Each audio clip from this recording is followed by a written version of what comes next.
Где наш папа? Данил, выходим к машине, побежали. Trapped shoppers and children desperately trying to find an escape is captured in these images, and you can see the desperation that drove some to jump out windows after the fire broke out yesterday. Fire exits were blocked. Investigators now say the mall had numerous safety violations. There are emergency crews on site today. They are still searching for people missing, but that seems like it's going to be a very unlikely search to find people who have survived that. Just a devastating story, and Chris Brown is live from Moscow on this with more on what investigators are saying. Chris.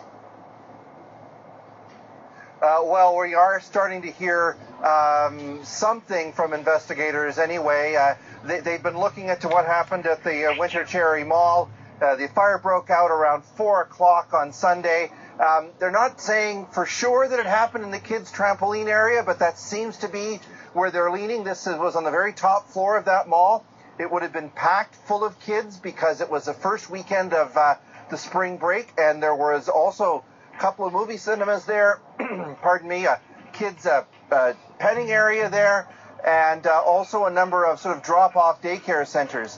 What we're hearing from the investigators is that there were no fire alarms that went. In fact, they're saying a guard, it seems, and we don't know why, turned off the fire alarm. It's not clear if he heard it and then turned it off, or he turned it off at the start of his shift. We really don't know.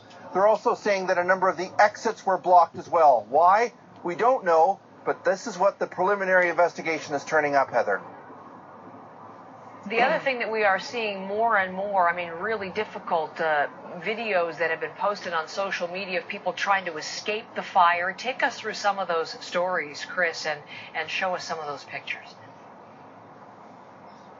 Well, some of the first videos that people started to see were shot from people in the street, and they were those who had literally their backs up against windows, in some cases hanging on to windowsills, trying to get away from the flames because the fire spread so quickly. A couple of videos have been very notable. One involving an 11-year-old boy who was forced out. He jumped. His name was Sergei Moskalenko. We now know today that Sergei did jump and he did survive, but he's in hospital in pretty bad shape. But sadly, his parents and a sibling died in the fire. So that's just one tragedy. So many others. A lot of kids, some 12, 13, 11 years old.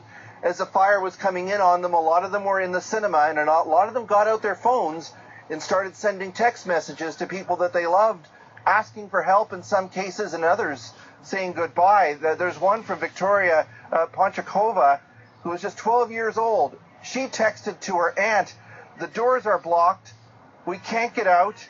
And then her last tweet was, or last message, or last text was, "Tell Mom I loved her."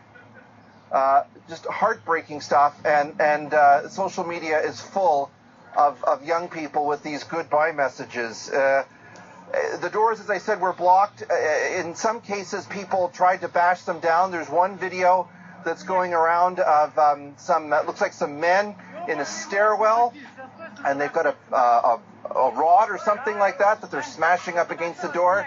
Flames all around them and everything, and they're trying to get out as well. We sort of know the front part of these stories, Heather, but we don't know how many of these people survived.